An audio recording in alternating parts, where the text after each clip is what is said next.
नमस्कार मित्रांनो, आज आपण एक मराठी कथा ऐकणार आहोत. कथेचे नाव आहे स्वाभिमानी स्त्री. जर एखादी स्त्री स्वाभिमानी असेल आणि तिला तिच्या जीवनात प्रेम कमी भेटत असेल तर ती एक वेळेस समजून होते.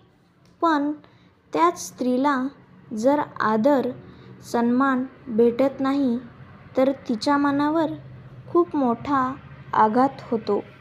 मग कितीही प्रयत्न केला तरी ती स्वतःच्या मनापर्यंत त्या व्यक्तीला कधीच पोहोचू देणार नाही.